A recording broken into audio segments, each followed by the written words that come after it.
Good morning everyone, स्वागत है आप सभी का टारगेट बैच के इस प्लेटफॉर्म पे जहाँ पर आप लोग पढ़ रहे हैं रेलवे ग्रुप डी और हम आपको पढ़ा रहे हैं केमिस्ट्री सब्जेक्ट। तो पिछले क्लास में हम लोगों ने क्या पढ़ा था? हम लोगों ने पढ़ा था कि पदार्थ क्या होता है ना, पदार्थ क्या शुद्ध है या फिर नहीं। मतलब 2 यूनिट हम लोगों ने क्या कर रखा है, कंप्लीट कर रखा है। आज तीसरे यूनिट की हम लोग स्टार्टिंग करेंगे जिसका नाम है एटम एंड मॉलिक्यूल्स, मतलब परमाणु और अणु। तो देखते हैं कि इस परमाणु और अणु में क्या क्या चीजें हैं, उन सारी चीजों को हम लोग एक एक करके सीखेंगे, ठीक है। तो हमारे चैप्टर्स का नाम क्या है भाई? परमाणु और अणु, इसको हम बोलते हैं एटम एंड मॉलिक्यूल्स। देखिए सबसे पहले हम लोग सीखते हैं कि ये परमाणु क्या है, जिसको हम बोल रहे हैं एटम। एटम के बारे में अगर हम बात करें तो एटम वर्ड्स के बारे में सबसे पहले ड्राइव किसने किया था? जॉन डाल्टन ने। सबसे पहले किसने दिया था भाई? जॉन डाल्टन ने। जॉन डाल्टन ने और भी बहुत सारे साइंटिस्ट आए थे जो परमाणु से रिलेटेड कुछ अपनी अपनी थ्योरियां दिए थे, जिसमें से 2 साइंटिस्ट हैं, डेमोक्रिटस और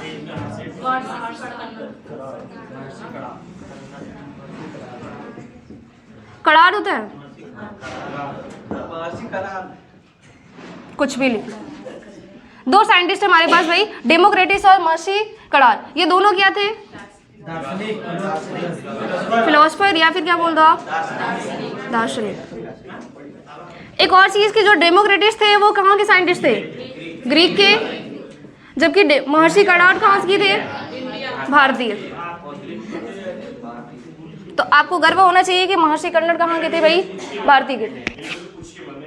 ओके देखिए, तो परमाणु वर्ड्स के बारे में 2 साइंटिस्ट आए थे, 2 फिलोसफर आए थे, डेमोक्रिटस और महर्षि कन्नड़। डेमोक्रिटस कहाँ के वो है भाई? ग्रीक के, और जो महर्षि कन्नड़ है वो कहाँ के है? भारतीय के। तो उन्होंने एटम के बारे में क्या बोला? एटम के बारे में उन्होंने ये बोला कि जो मैटर है भाई, जो मैटर है मतलब जो पदार्थ है या फिर जिसको हम लोग बोलते हैं द्रव्य, द्रव्य को अगर हम लोग ब्रेक करना स्टार्ट कर दें तो हम लोग एक ऐसे पार्ट पे पहुंचेंगे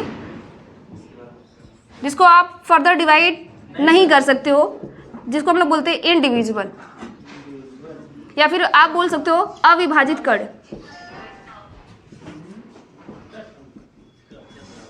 अविभाजित कण।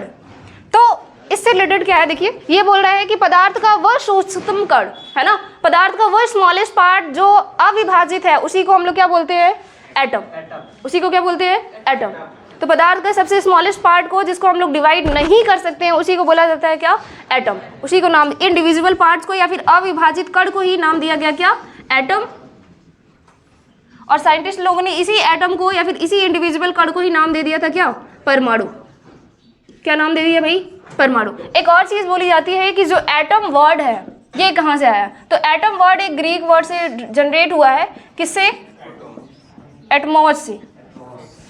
किससे जनरेट हुआ है? एटमॉस से, जिसका मतलब होता है इंडिविजिबल। जिसका मतलब क्या होता है? इंडिविजिबल, मतलब अविभाजित कण।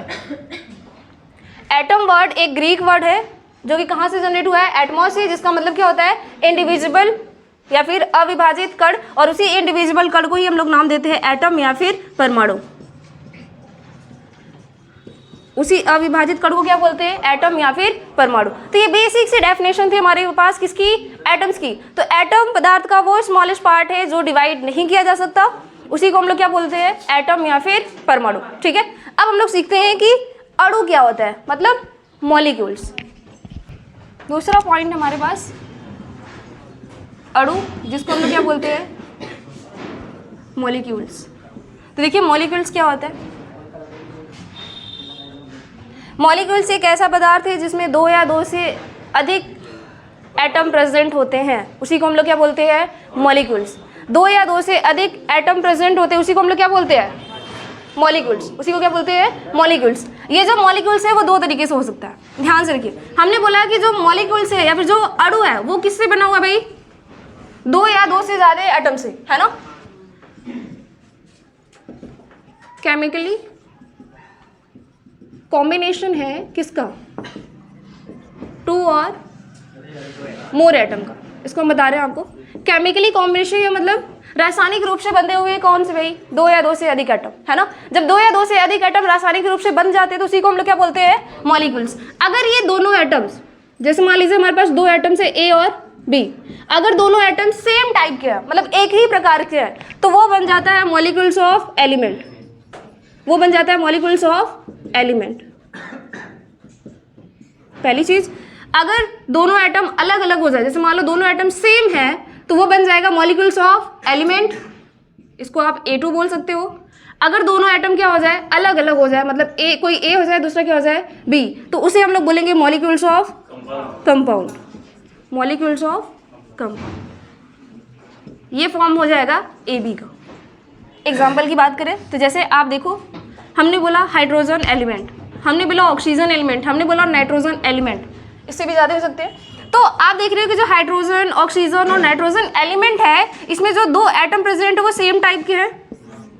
जो ऑक्सीजन है उसमें भी क्या है भाई, सेम टाइप के है, और नाइट्रोजन में भी जो 2 एटम हैं वो सेम टाइप से बने हुए हैं।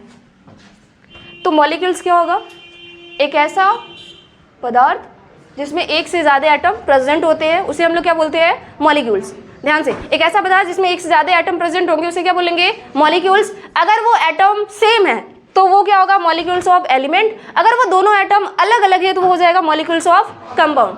तो ये सब क्या है, H2, O2, N2 क्या है, मॉलिक्यूल्स ऑफ एलिमेंट है या मॉलिक्यूल्स ऑफ कंपाउंड है, ये सब के सब मॉलिक्यूल्स ऑफ एलिमेंट है। ये सारे के सारे किस में है, मॉलिक्यूल्स ऑफ एलिमेंट में। क्यों, क्योंकि इन सारे मॉलिक्यूल्स में जो एटम प्रेजेंट है वो सेम टाइप के हैं। ठीक है, अब बात आती है किसकी, मॉलिक्यूल्स ऑफ कंपाउंड की। तो मॉलिक्यूल्स ऑफ कंपाउंड क्या होगा, जिसमें दोनों एटम क्या होंगे, अलग अलग। जैसे हम बात कर देते हैं हाइड्रोक्लोरिक एसिड, वाटर की, या फिर अमोनिया की, या फिर आप बात कर लो CO2 की। ठीक है, तो इन सब मॉलिक्यूल्स में आप देख रहे हैं ये सब के सब क्या है भाई, मॉलिक्यूल्स है। मॉलिक्यूल्स क्यों है, क्योंकि ये एक से ज़्यादा एटम से मिलकर बने हुए हैं। ये सारे पदार्थ किससे मिलकर बने हुए भाई, एक से ज़्यादा एटम से, और सारे एटम क्या है, अलग अलग टाइप के हैं, इसलिए इसको हम बोलते हैं मॉलिक्यूल्स ऑफ कंपाउंड। तो जब मॉलिक्यूल्स में 2 एटम जो प्रेजेंट है वो अलग अलग टाइप के होंगे तो वो मॉलिक्यूल्स ऑफ कंपाउंड होगा। अगर दोनों एटम सेम टाइप का होगा तो वो मॉलिक्यूल्स ऑफ एलिमेंट होगा। तो ये सारे के सारे क्या है, मॉलिक्यूल्स ऑफ एलिमेंट, और ये सभी क्या है, मॉलिक्यूल्स ऑफ कंपाउंड। बात क्लियर है यहाँ पे। एक और चीज़ कि जो मॉलिक्यूल्स ऑफ एलिमेंट है उसको हम लोग फर्दर डिवाइड करते हैं 3 पार्ट्स में, आप इससे ज़्यादा भी कर सकते हो। एक होता है मोनो एटॉमिक, जिसको हम लोग क्या बोलते हैं, एक ही परमाणुवी। दूसरा होता है डाई एटॉमिक, फिर ट्राई एटॉमिक, या फिर आप बोल सकते हो क्या, पॉली एटॉमिक। आप इसे बोल सकते हो द्विपरमाणुवी, त्रिपरमाणुवी और बहुपरमाणुवी। ठीक है, एक और चीज, एक वर्ड आता है यहीं पर कि एटॉमिक सिटी क्या होती है। एटॉमिक सिटी को हम लोग बोलते हैं परमाणुता, है ना। एटॉमिक सिटी को क्या बोलते हैं, एटॉमिक सिटी, जिसको हम लोग क्या बोलते हैं,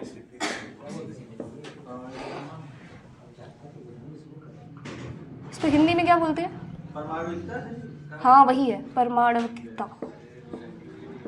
देख लेना हिंदी में क्या है इसको, लेकिन उसको हम लोग क्या बोलते हैं, एटॉमिक सिटी। देखो एटॉमिक सिटी क्या होता है, एटॉमिक सिटी का मतलब ये होता है कि किसी भी मॉलिक्यूल्स में कितने नंबर ऑफ एटम प्रेजेंट है, किसी भी दिए गए मॉलिक्यूल्स में कितने नंबर ऑफ एटम प्रेजेंट है, वही उसकी क्या होती है, एटॉमिक सिटी। जैसे मैं एग्जांपल हम बात करें HCl, कितने नंबर ऑफ एटम प्रेजेंट है, 2, तो इसकी एटॉमिक सिटी कितनी होगी, 2।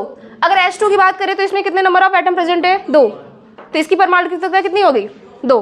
तो क्या ये द्विपरमाणुविक है ना। तो वैसे ही हमारे पास है मोनोएटॉमिक, डाईएटॉमिक, ट्राईएटॉमिक और पॉलीएटॉमिक। देखिए होता क्या है, मोनोएटॉमिक उसको बोलेंगे या फिर एक ही परमाणु से बोलेंगे, एक ऐसा मॉलिक्यूल्स जिसमें कितने एटम प्रेजेंट होंगे, 1। द्विपरमाणुविक वो होगा जिसमें कितने नंबर ऑफ एटम प्रेजेंट होंगे, 2। ट्राईएटॉमिक वो होगा जिसमें नंबर ऑफ एटम कितने प्रेजेंट होंगे, 3। और पॉलीएटॉमिक वो होगा जिसमें 3 से ज़्यादा, 2 या 2 से ज़्यादा एटम प्रेजेंट होंगे, उसे क्या बोलेंगे, पॉलीएटॉमिक्स। ठीक है, जैसे मोनोएटॉमिक की बात करें तो हम बात कर रहे हैं सोडियम एटम की, तो ये क्या मोनोएटॉमिक है। अगर हम बात करें हीलियम की, ये क्या है, मोनोएटॉमिक है। ठीक, अगर डाईएटॉमिक की बात करें तो डाईएटॉमिक में क्या हो जाएगा, H2, N2 और O2, बहुत सारी चीज़ें आप ले सकते हो। ट्राईएटॉमिक की बात करें तो O3 ओजोन, है ना। ऐसे मॉलिक्यूल्स, भाई देखिए ये हम लोग मॉलिक्यूल्स ऑफ एलिमेंट में पढ़ रहे हैं, तो आप NH3 तो नहीं बोल सकते, ध्यान रखिएगा। आप मॉलिक्यूल्स ऑफ एलिमेंट पढ़ रहे हैं, और मॉलिक्यूल्स ऑफ एलिमेंट वो होता है जिसमें नंबर ऑफ एटम क्या होते हैं, सेम होते हैं, है ना। तो यहाँ पर देखिए ट्राई एटॉमिक में क्या होगा, O3। आप NH3 नहीं बोल सकते, इसकी परमाणुकता कितनी है, 3। इसकी सॉरी 3 कितनी है, 4 है ना। इसकी परमाणुकता कितनी है, 4। लेकिन ये ट्राई एटॉमिक या फिर टेट्रा एटॉमिक में नहीं आएगा, क्योंकि ये जो मोनोएटॉमिक, डायटॉमिक, ट्राइएटॉमिक और पॉलीएटॉमिक है वो किसका क्लासिफिकेशन है, मॉलिक्यूल्स ऑफ एलिमेंट का। नहीं होगा, हमने आपको बोला कि जो मॉलिक्यूल्स ऑफ एलिमेंट है उसके जो क्लासिफिकेशन है ये क्या है, मोनोएटॉमिक, डायटॉमिक, ट्राइएटॉमिक और पॉलीएटॉमिक्स, ठीक है। हाँ, ये अलग बात है कि आप मॉलिक्यूल्स ऑफ कंपाउंड की आणविकता निकाल सकती हैं, है ना। इसकी परमाणुकता आप निकाल सकती हैं कि इसकी परमाणुकता कितनी है, 2, इसकी कितनी है, 3, इसका 4 और इसका 3, ठीक है। हाँ, पॉलीएटॉमिक में आप लिख सकते हो क्या, S8, है ना। और फास्फोरस की बात करें तो क्या है, P4, ठीक है। तो S8 P4 ये सब के सब क्या है, पॉली एटॉमिक, जिसमें एक से ज़्यादा सेम टाइप के एटम क्या है, प्रेजेंट है, ठीक है। तो पॉलीएटॉमिक, डायटॉमिक और मोनोएटॉमिक समझ में आया। पहले परमाणुकता समझ में आया कि नहीं। एटॉमिसिटी क्या होता है, किसी भी मॉलिक्यूल्स में कितने नंबर ऑफ एटम प्रेजेंट है वही उसकी क्या होगी, परमाणुकता। बात समझ में आई। और मोनोएटॉमिक का मतलब है कि उसमें नंबर ऑफ एटम कितना होगा, 1। डायटॉमिक का मतलब है कि उसमें नंबर ऑफ एटम कितने होंगे, 2। वो दोनों एटम सेम टाइप के होंगे, अलग अलग नहीं, क्योंकि वो क्लासिफिकेशन किसका है, मॉलिक्यूल्स ऑफ एलिमेंट का। यहाँ तक क्लियर है। हम लोगों ने पढ़ा कि जो अणु है भाई, अणु क्या है, 2 या 2 से अधिक एटम का केमिकल कॉम्बिनेशन है ना। 2 या 2 से अधिक एटम का केमिकल कॉम्बिनेशन ही क्या कहलाता है, मॉलिक्यूल्स। और जो मॉलिक्यूल्स है वो 2 टाइप का, मॉलिक्यूल्स ऑफ एलिमेंट और मॉलिक्यूल्स ऑफ कंपाउंड। अगर मॉलिक्यूल्स में दोनों एटम सेम टाइप के होंगे तो वो मॉलिक्यूल्स ऑफ एलिमेंट में आएंगे। अगर दोनों एटम अलग अलग होगा तो वो किस में आएगा, मॉलिक्यूल्स ऑफ कंपाउंड में। क्या यहाँ तक क्लियर है, ठीक।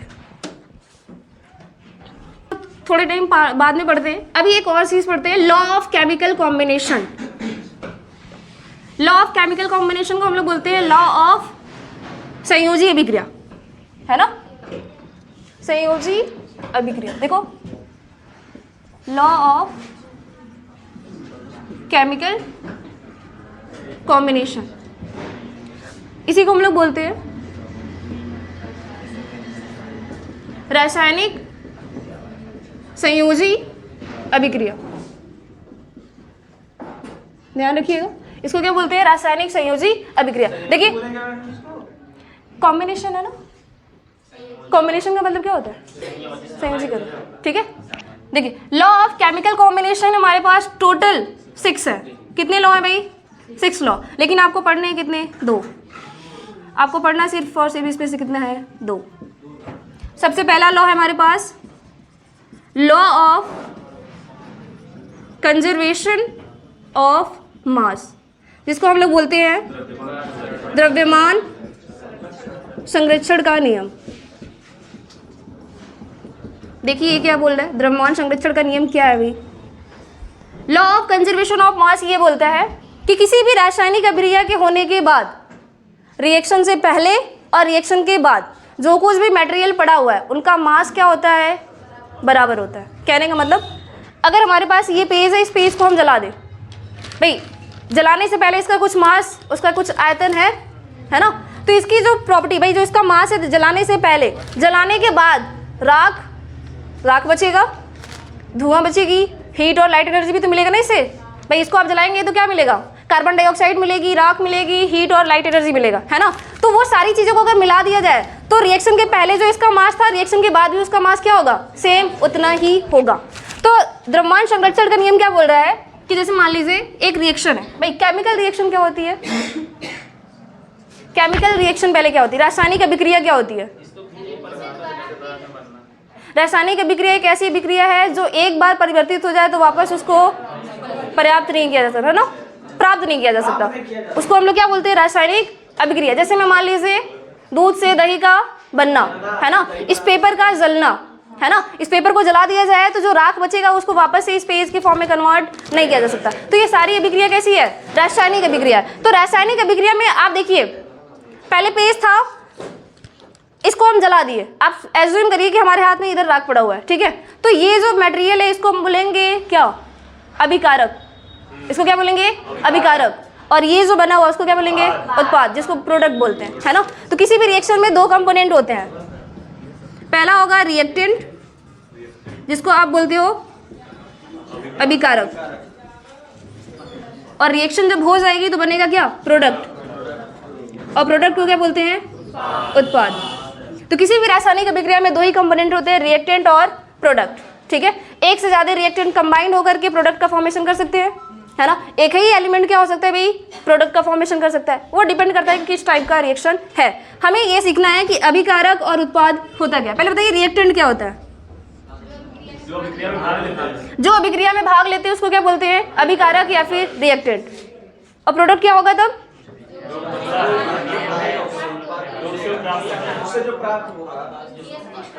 अभिक्रिया से जो प्राप्त होगा उसी को हम लोग क्या बोलेंगे भाई, अभिक्रिया में जो भाग ले रहे हैं वो क्या है, अभिकारक है, मतलब रिएक्टेंट है।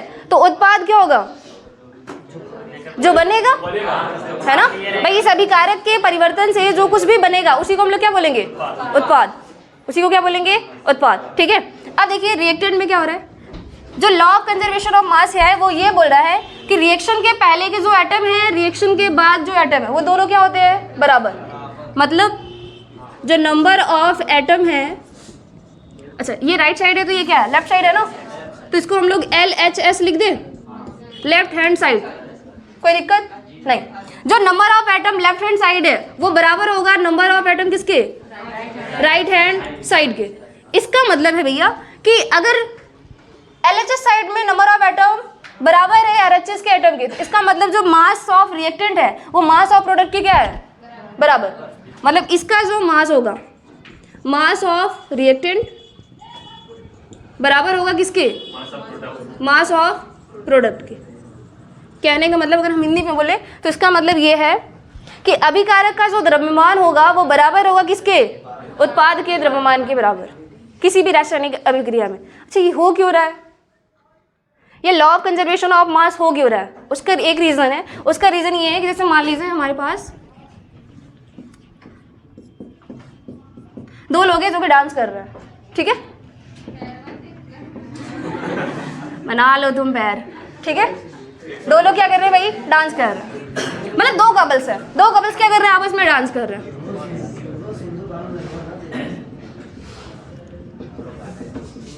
चलो इसका नाम क्या रखे भाई, अपने अपने नाम बोलो।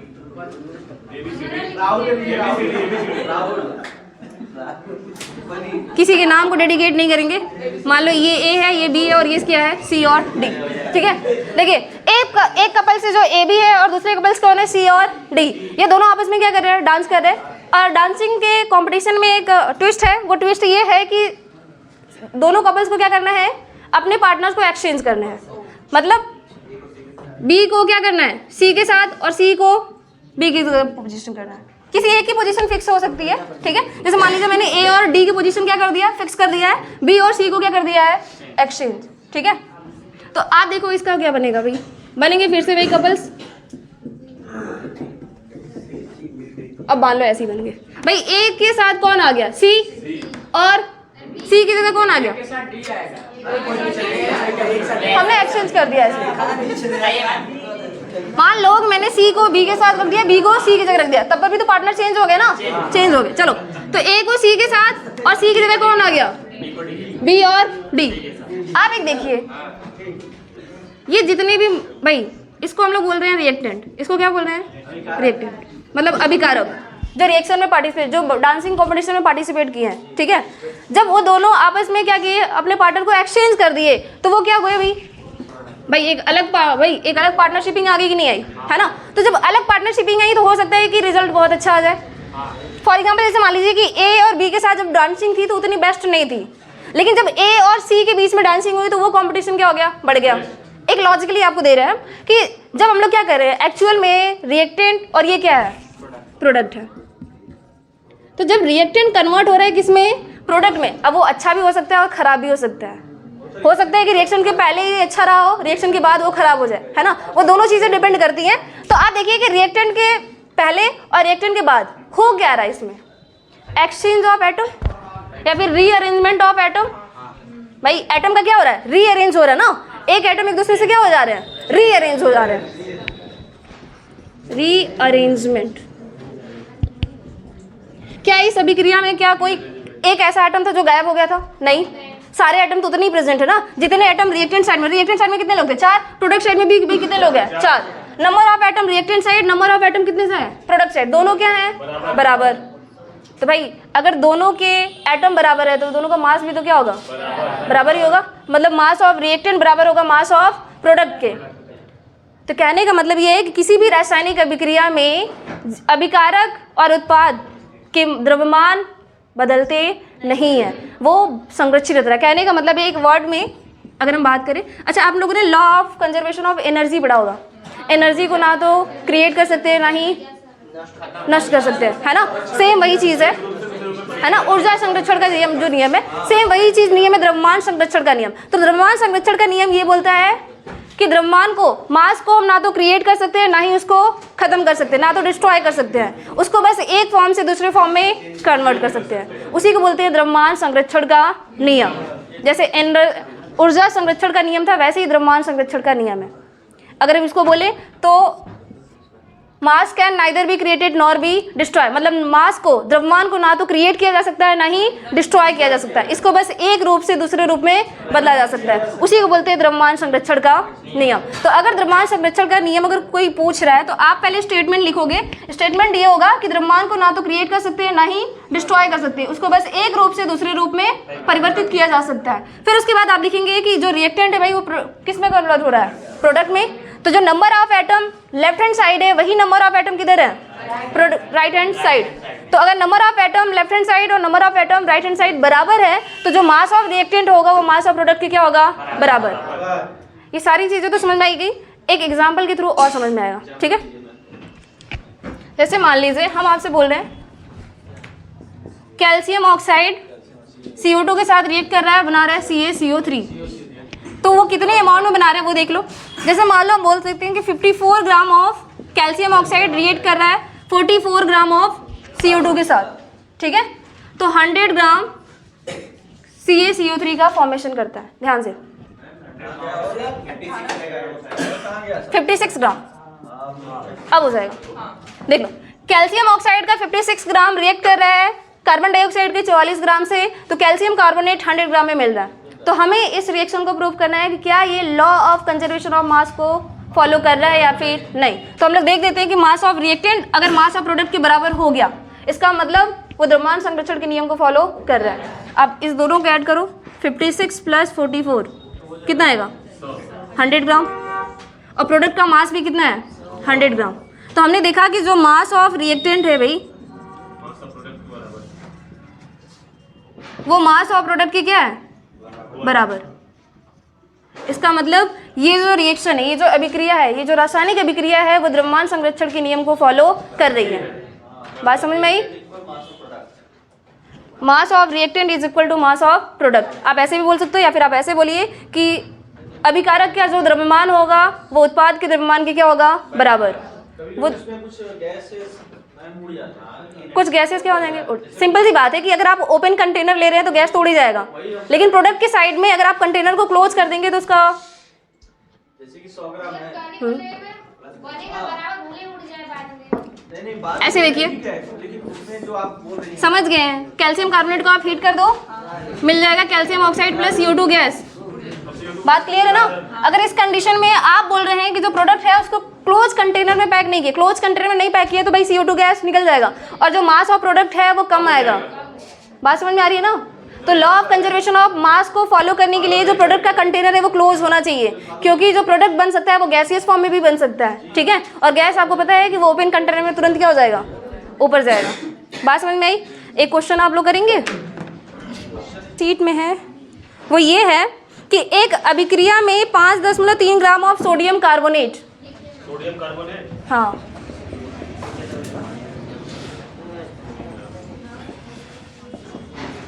CO3 है 5.3 ग्राम। सोडियम कार्बोनेट है 5.3 ग्राम एवं 6 ग्राम है एसिटिक अम्ल। हाँ, एसिटिक अम्ल।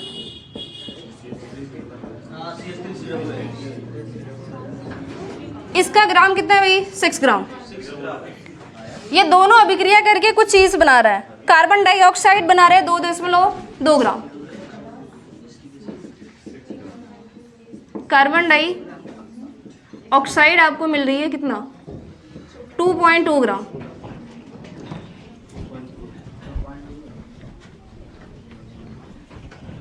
और आपको कुछ मिल रहा है सोडियम एसिटेट।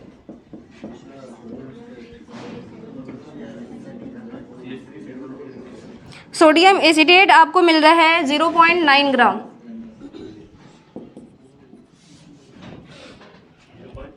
तो आपको दिखाना है कि ये जो रासायनिक अभिक्रिया है द्रव्यमान संरक्षण के नियम को फॉलो कर रही है या फिर नहीं। ध्यान से एक बार फिर देखिएगा कि सोडियम कार्बोनेट का 5.3 ग्राम एसिटिक अम्ल के 6 ग्राम के साथ रिएक्ट कर रहा है। नहीं कर रहा है? पक्का? एक अभिक्रिया में 5.3 ग्राम ऑफ सोडियम कार्बोनेट एवं 6 ग्राम एसिटिक अम्ल अभिकृत है। 2.2 gram carbon dioxide, 8.2 gram sodium acetate, sorry 8.2 ग्राम है सोडियम एसिटेट एवं जल भी बन रहा है इसमें 0.9 ग्राम। अब सही हुआ। क्या है? द्रव्यमान संरक्षण के नियम को फॉलो कर रहे हैं? देख लेते हैं। हमको पता है कि जो द्रव्यमान संरक्षण का नियम है वो क्या बोल रहा है?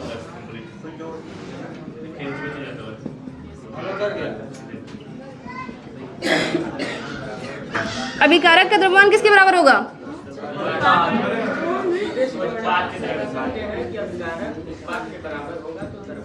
उत्पाद के द्रव्यमान के क्या होगा? बराबर। तो देखिए हमारे पास जो रिएक्टेंट है भाई, जो अभिकारक, उसमें कितने कंपोनेंट है? 2। तो इस दोनों का द्रव्यमान कितना होगा? 5.3 प्लस 6 कितना होगा? 11.3 ग्राम। और ये है 2.2, 8.2 ग्राम और ये 0.9 ग्राम। इसे जब आप सॉल्व कर रहे हैं तो ये कितना आ रहा? ये भी आ रहा है 11.3 ग्राम। तो हमने ये देखा इस अभिक्रिया में कि जो अभिकारक का द्रव्यमान है वो उत्पाद के द्रव्यमान के क्या है? बराबर। इसका मतलब जो ये अभिक्रिया दी गई है वो द्रव्यमान संरक्षण के नियम को फॉलो कर रही है। बात समझ में आया? एक और चीज ऐसा क्वेश्चन पूछ सकता है, जैसे मान लीजिए इसमें से 2 कंपोनेंट का दिया हो और यहाँ पर किसी एक कंपोनेंट का ना दिया हो, बोल दे कि वो सोडियम एसिटेट x ग्राम बन रहा है, ठीक है? तो आप उसकी वैल्यू फाइंड आउट करिए। निकाल सकते हैं? सिंपल। आप इसको ऐड करेंगे, इसको भी ऐड करेंगे और इसको क्या कर देंगे? माइनस ना। पूरे में से इसको क्या करेंगे? माइनस करेंगे। क्वेश्चन हो जाए एक।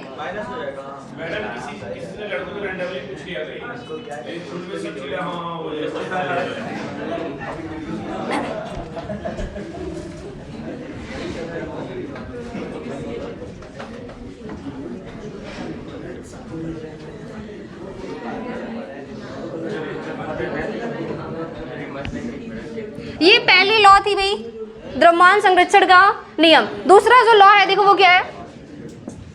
दूसरा जो नियम है वो है लॉ ऑफ कांस्टेंट प्रोपोर्शन,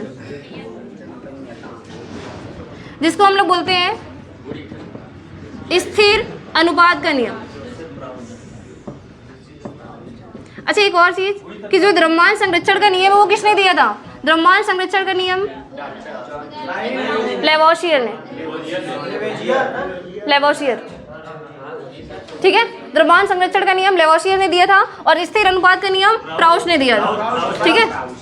तो ये चीज जानते रहिए। स्थिर अनुपात का नियम देखिए क्या बोला। स्थिर अनुपात का नियम समझाने के लिए हम आपको एक चीज ले रहे हैं। जैसे मान लीजिए हमने पानी लिया है, ठीक है? पानी लिया है कहाँ से? नदी का जल ले लिया भैया, रिवर का वाटर। टैप वाटर जानते हो? हम इंग्लिश में लिखते हैं।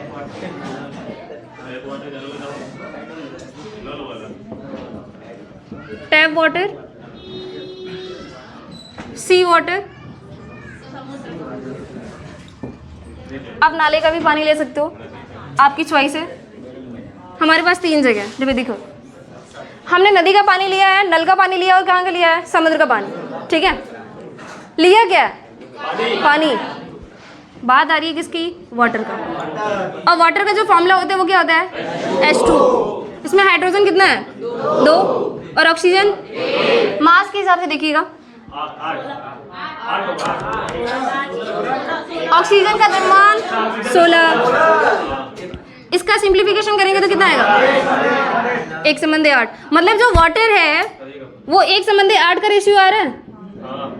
कितने का आ रहा है भाई, 1:8।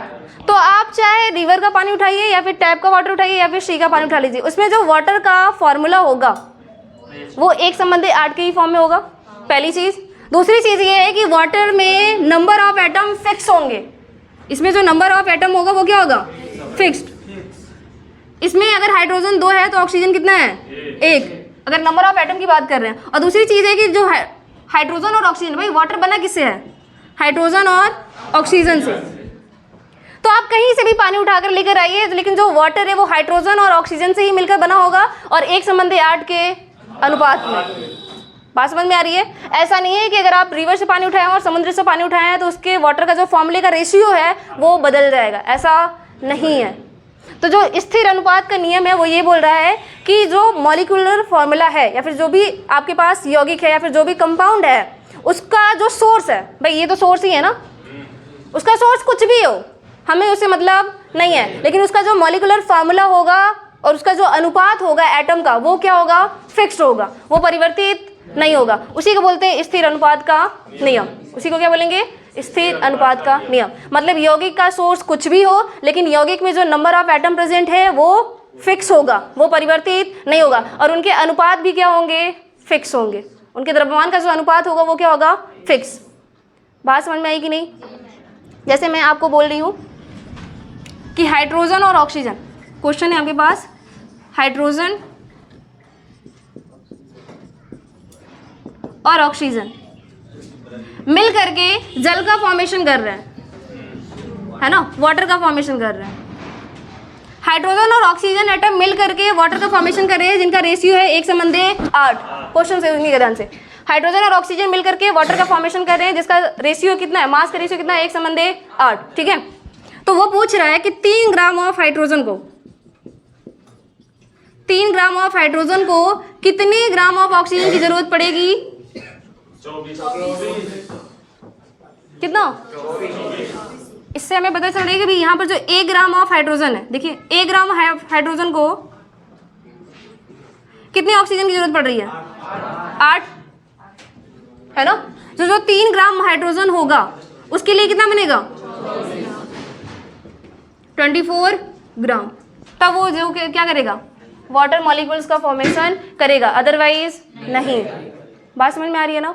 तो हमने कहा ये कि जो स्थिर अनुपात का नियम है वो ये बोलता है कि आपके यौगिक का जो स्रोत है वो कुछ भी हो सकता है, लेकिन उस कंपाउंड में जो नंबर ऑफ एटम है वो फिक्स होंगे, उनके द्रव्यमान का जो अनुपात होगा वो भी क्या होगा, फिक्स होगा। जैसे हमने बोला वाटर, तो वाटर में 2 ही एटम प्रेजेंट होंगे, हाइड्रोजन और ऑक्सीजन। अगर वाटर बोल दिया गया कि जो जल है वो एक यौगिक है, तो जल के जो यौगिक है उसमें 2 ही एटम प्रेजेंट हो सकते हैं, हाइड्रोजन और ऑक्सीजन, उसके अलावा कोई भी एटम नहीं होगा, और उनके द्रव्यमान का अनुपात भी क्या होगा, फिक्स होगा, 1:8। बात समझ में आ रही है ना। तो यही बोलता है द्रव्यमान संरक्षण का नियम। तो लॉ ऑफ केमिकल कॉम्बिनेशन के 2 रूल्स पढ़े हम लोगों ने। पहला लॉ था द्रव्यमान संरक्षण का नियम, दूसरा था स्थिर अनुपात का नियम। द्रव्यमान संरक्षण का नियम ये बोलता है कि अभिकारक का जो द्रव्यमान होगा वो उत्पाद के द्रव्यमान के बराबर होगा। मतलब किसी भी रासायनिक अभिक्रिया में जो रिएक्टेंट और प्रोडक्ट है उनके द्रव्यमान परिवर्तित नहीं होते हैं, बस वहाँ पर एटम का क्या होता है, रीअरेंजमेंट होता है। इसलिए बोलते हैं हम लोग कि जो रिएक्टेंट के नंबर ऑफ एटम है वो प्रोडक्ट के नंबर ऑफ एटम के क्या होगा, बराबर। बात समझ में आ रही है। फिर बताया दूसरा स्थिर अनुपात का नियम। तो स्थिर अनुपात का नियम ये बोलता है कि आपके कंपाउंड का सोर्स कुछ भी हो, उसमें नंबर ऑफ एटम का जो द्रव्यमान का रेशियो होगा, जो मास का रेशियो होगा वो फिक्स होगा, और जो उसमें नंबर ऑफ एटम प्रेजेंट होंगे वो भी क्या होंगे, फिक्स होंगे, वो परिवर्तित नहीं होगा। जैसे यहाँ पर मैंने बोला कि हाइड्रोजन और ऑक्सीजन मिल करके 1:8 के रेशियो में वाटर फॉर्मेशन कर रहे हैं। तो क्वेश्चन ये था कि 3 ग्राम ऑफ हाइड्रोजन मिल करके कितने ग्राम ऑफ ऑक्सीजन के साथ रिएक्ट करके वाटर बनाएगा, तो कितने ग्राम होगा, 24 ग्राम। क्यों? क्योंकि 1 ग्राम हाइड्रोजन को 8 ग्राम ऑक्सीजन की जरूरत हो रही है, तब वो वाटर का फॉर्मेशन कर रहा है। तो 3 ग्राम ऑफ हाइड्रोजन को कितने की जरूरत पड़ेगी? 24 ग्राम ऑक्सीजन की। बात समझ में आया? इस टाइप से रिलेटेड आपके एग्जाम में क्वेश्चन पूछे जाएंगे। और वो टॉपिक ये है हमारे पास डाल्टन्स थ्योरी, जिसको हम लोग डाल्टन्स सिद्धांत बोलते हैं, है ना।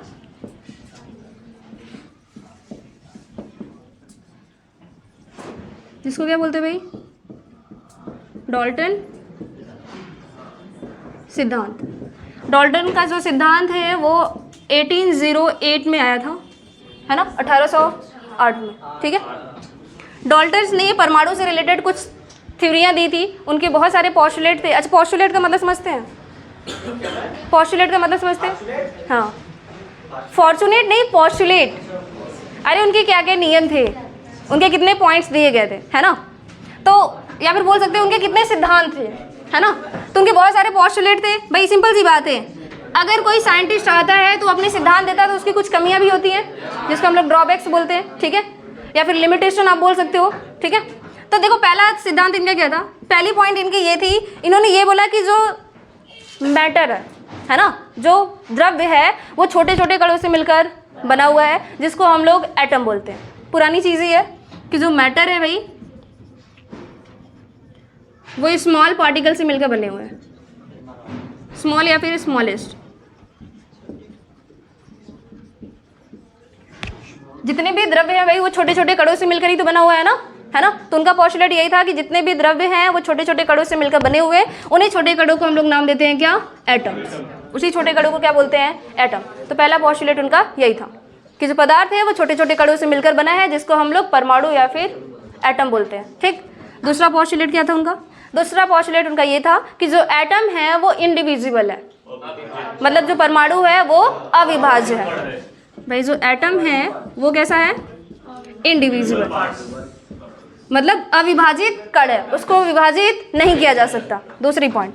तीसरा पॉइंट उन्होंने क्या बोला? तीसरा पॉइंट उन्होंने ये बोला कि सेम एलिमेंट के, मतलब कोई एलिमेंट है भाई, आपको पता नहीं कि एलिमेंट में नंबर ऑफ एटम सेम भी हो सकते हैं और डिफरेंट भी हो सकते हैं, है ना। तो उन्होंने ये बोला कि सेम एलिमेंट के एटम क्या होंगे? सेम होंगे, और डिफरेंट एलिमेंट के एटम क्या होंगे? डिफरेंट। ये क्या बोल रहे हैं? जैसे मान लीजिए हम बोल रहे हैं हाइड्रोजन एलिमेंट, हम बोल रहे हैं ऑक्सीजन एलिमेंट। तो देखिए हाइड्रोजन एलिमेंट बोल रही है, तो हाइड्रोजन एलिमेंट में जो दो हाइड्रोजन है वो दोनों क्या है? सेम है। बात समझ में आया? ऑक्सीजन एलिमेंट में जो दो ऑक्सीजन है वो क्या है? सेम। तो सेम एलिमेंट में जो नंबर ऑफ एटम होगा वो क्या होगा? सेम होगा। बात समझ में आ रही है कि नहीं? सेम एलिमेंट में या फिर समान तत्व में जो परमाणु होंगे वो क्या होंगे? समान होंगे। समान तत्व में समान परमाणु क्या होंगे? सॉरी, परमाणु क्या होंगे? समान होंगे। बात समझ में आएगी? लेकिन डिफरेंट एलिमेंट में, जैसे मान लीजिए हमने बोल दिया हाइड्रोक्लोरिक एसिड, है ना, या फिर बोल दिया क्या? H2O। मैडम ये एलिमेंट कहां हुआ? कंपाउंड से है ना, तो कंपाउंड हो गया। इस दोनों में कर सकते हैं। हां, वो इसमें तो हो सकता है। डिफरेंट एलिमेंट में, हाइड्रोक्लोरिक, डिफरेंट एलिमेंट में जो नंबर ऑफ एटम होगा वो क्या होगा?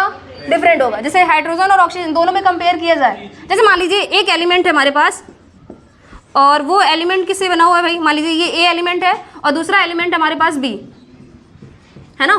तो ये ए एलिमेंट और बी एलिमेंट के एटम तो क्या होंगे? समान होंगे, लेकिन इन दोनों में अगर कंपेयर किया जाए डिफरेंट एलिमेंट के जो एटम होंगे वो क्या होंगे? डिफरेंट होंगे। बात समझ में आया ना? सेम एलिमेंट के जो एटम है वो क्या होगा? सेम होगा, लेकिन डिफरेंट एलिमेंट के जो एटम होंगे वो क्या होंगे? डिफरेंट होंगे। क्या इस बात को समझ पा रहे हैं कि नहीं आप लोग? बात समझ में आ गई? ठीक, ये तीसरी पॉइंट थी। फोर्थ पॉइंट क्या था? फोर्थ पॉइंट और फिफ्थ पॉइंट उनका ये है, इन्होंने ये बोला कि लॉ ऑफ कंजर्वेशन ऑफ मास, मतलब द्रव्यमान संरक्षण का नियम और स्थिर अनुपात का नियम इनके थ्योरी में फॉलो होती है। मतलब फोर्थ लॉ ये है कि ये द्रव्यमान संरक्षण के नियम को पालन करते हैं, और वो फिफ्थ पॉइंट ये है कि ये स्थिर अनुपात के नियम को क्या भी करते हैं? पालन करते हैं। बात समझ में आया? तो डाल्टन्स के सिद्धांत में 5 पॉस्टुलेट थे। पहला ये था कि जो पदार्थ है वो छोटे छोटे कणों से मिलकर बना हुआ है, जिसको हम लोग परमाणु बोलते हैं। दूसरी पॉइंट इनकी ये थी कि जो परमाणु है वो अविभाजित कण है, उसको विभाजित नहीं किया जा सकता। तीसरा पॉइंट उनका ये था कि समान तत्व के जो परमाणु होंगे वो समान होंगे, लेकिन अलग अलग तत्वों के जो परमाणु होंगे वो क्या होंगे? अलग अलग, ठीक है। और चौथी और पांचवी पॉइंट इनकी ये थी कि ये द्रव्यमान संरक्षण के नियम और स्थिर अनुपात के नियम का पालन करते हैं। बात समझ में आ गई ना? अच्छा, ये तो इनकी सिद्धांत होगी। इनकी कुछ कमियां भी थी, लिमिटेशन भी। तो वो लिमिटेशन इनके 3 पॉइंट्स पे थे। इसी 3 पॉइंट पे। मान लो ये मैटर तो भाई जो द्रव्य है वो सबसे छोटे कणों से मिलकर बना हुआ है, वो तो ठीक है। इसके 2 पॉइंट्स इसी से रिलेटेड है। जैसे इन्होंने दूसरा पॉइंट ये बोला कि जो परमाणु है वो इनडिविजिबल है, मतलब परमाणु अविभाजित कण है। तो उनका जो ड्रॉबैक्स था, उनका जो लिमिटेशन पहला था वो ये था कि परमाणु को हम लोग विभाजित कर सकते हैं। जो लिमिटेशन है इनकी वो क्या है, परमाणु को हम लोग विभाजित कर सकते हैं। तो एटम को हम लोग क्या कर सकते हैं, डिवाइड कर सकते हैं। किस में करेंगे, इलेक्ट्रॉन्स में, प्रोटॉन्स में और न्यूट्रॉन्स में। तो इनकी देखो दूसरी पॉइंट इनकी यही थी कि एटम जो है अविभाजित कण है, लेकिन इनका जो कमियां थी, उनकी कमियां ये थी कि भाई आज के ज़माने में हम लोग परमाणुओं को विभाजित कर सकते हैं, किसमें, इलेक्ट्रॉन, प्रोटॉन और न्यूट्रॉन में। ये पहली कमी थी। दूसरी कमी ये थी कि इन्होंने ये बोला कि सेम एलिमेंट के एटम क्या होंगे, सेम होंगे, डिफरेंट एलिमेंट के एटम क्या होंगे, डिफरेंट। तो इनका पॉइंट ये गलत था कि सेम एलिमेंट के जो एटॉमिक मास, अच्छा सेम एलिमेंट के, जैसे मान लीजिए ये सेम एलिमेंट है ना, तो इसके नंबर ऑफ एटम क्या थे, सेम। तो इन्होंने ये बोला कि इसमें जो दोनों एटम्स है, दोनों हाइड्रोजन एटम, इसका जो द्रव्यमान होगा इसके द्रव्यमान के क्या होगा, बराबर। इनके कहने का मतलब ये था, ये जो रूल्स है जो आप पढ़ रहे हो कि सेम एलिमेंट के एटम क्या होंगे, सेम होंगे, तो उनके कहने का मतलब ये था कि सेम एलिमेंट के जो एटम होंगे उनके मास और द्रव्यमान क्या होंगे, बराबर होंगे। इनके कहने का मतलब ये था। तो लेकिन जब हमारे पास डिस्कवरी हुई थी आइसोटोप्स और आइसोबार्स का, आइसोटोप्स को क्या बोलते हैं,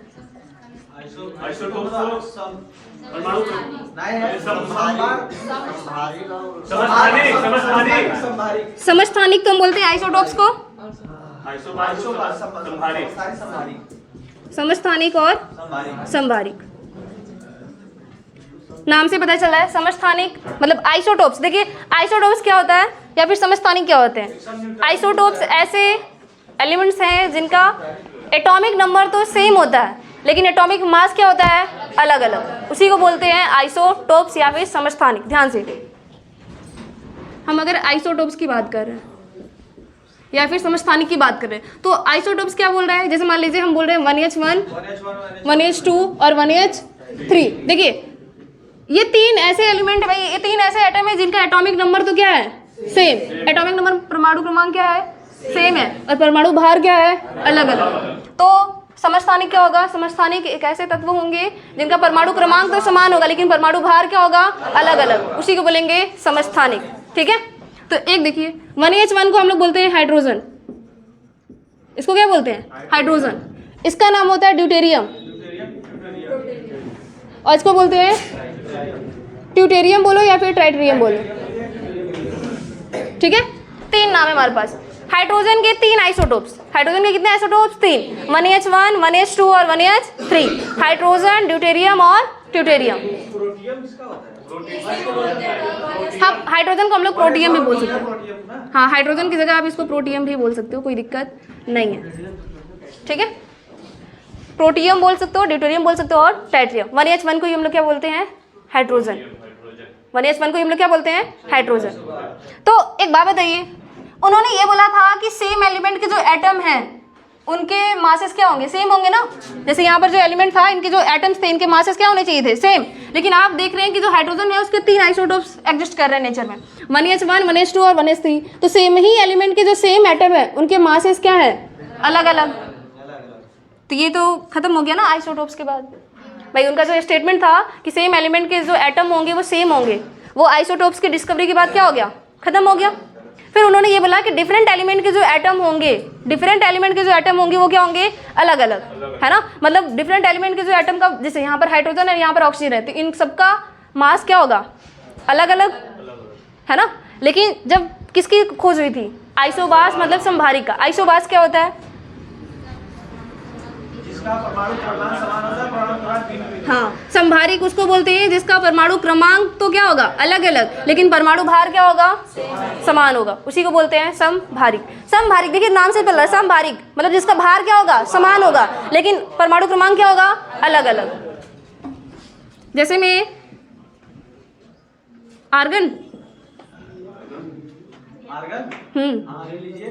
18 और कैल्शियम, इसका होता है 40, इसका भी कितना हो गया, 40। देखिए इसका 2 अलग अलग एटम है ना, अलग अलग एटम है तो उनका एटॉमिक नंबर क्या है, अलग अलग, लेकिन परमाणु भार सॉरी,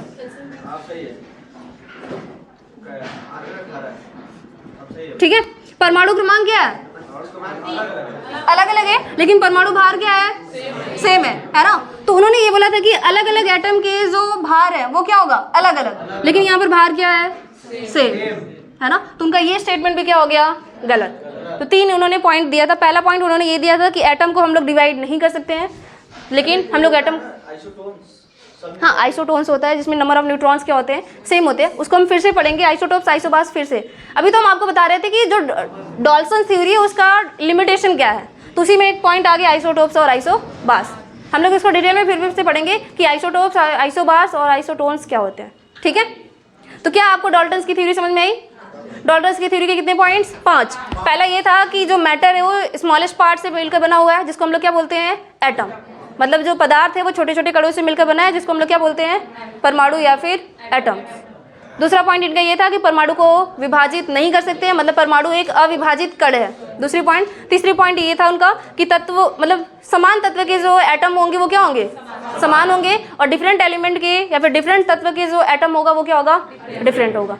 और फोर्थ और फिफ्थ पॉइंट ये था कि ये द्रव्यमान संरक्षण के नियम और स्थिर अनुपात के नियम का क्या करते हैं? पालन करते हैं। बात समझ में आया? इनका 3 लिमिटेशन भी पता है कि एटम के हम लोग डिवाइड कर सकते हैं इलेक्ट्रॉन, प्रोटॉन और न्यूट्रॉन में, और समान तत्व के जो एटम हैं उनके मासेस और उनके उनके मासेस और उनके एटॉमिक नंबर सेम हो सकते हैं। जो उन्होंने पॉइंट्स दिया था, उन्होंने बोला था ना कि समान तत्व के जो एटम है उनका जो भार होगा वो समान होता है, लेकिन जब डिस्कवरी हुई थी किसकी? आइसोटोप्स का, मतलब समस्थानिक का। तो समस्थानिक ये रिप्रेजेंट कर रहा है कि भाई समान तत्व के आइसोबार्स, मतलब समान तत्व के जो मासेस है वो क्या हो सकता है? भिन्न भिन्न, मतलब अलग अलग, लेकिन अलग अलग एटम के जो भार है वो क्या हो सकते हैं? सेम हो सकते हैं। बात समझ में आया? तो ये इनका पॉस्टुलेट था और 3 क्या थी? लिमिटेशन। आज की क्लास में बस इतना ही।